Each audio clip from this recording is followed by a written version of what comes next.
అంటే రోజు ఒక 15 మంది అన్నదానం ఉంటుంది అంతా తీసుకోవాలి ఎక్స్పెక్టేషన్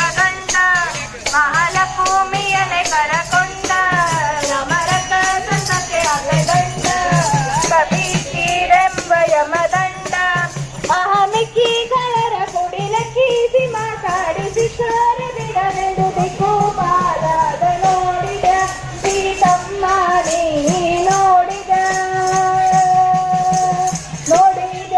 ಸೀತಮ್ಮ ನೀ ನೋಡಿದ ಎಚ್ಚೇಳಲವನ ಪ್ರತಾಪ ನೋಡಸುತ್ತಾನೆಂಬೊಲಂಗೆ ದೀಪ ಎಂತ ಘಟಿದ ನೋಡೆ ನಮ್ಮಪ್ಪ ಎಚ್ಚೇಳಲವನ ಪ್ರತಾಪ ನೋಡಸುತ್ತಾನೆಂಬೊಲಂಗೆ ದೀಪ ಎಂತ ಘಟಿದ ನೋಡೆ ನಮ್ಮಪ್ಪ ಆ ಶಿಕ್ಷೀಷ ಕೇಶವ ವಿಠಲರಾಯನ ಮಿತಿ ಸುರತು ಪಟ್ಟಳನೆಂದೋದ ನೋಡಿದ ಸೀತಮ್ಮ ನೀ ನೋಡಿದ ನೋಡಿದ ಮದರ್ಭಟವ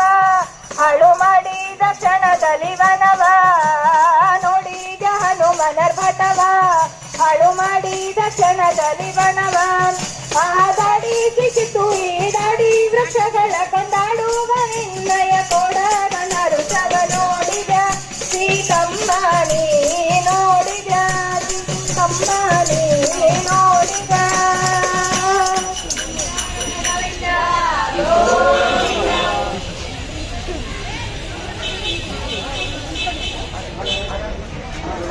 ಜ್ಞಾನವಿಂದು ಬಾ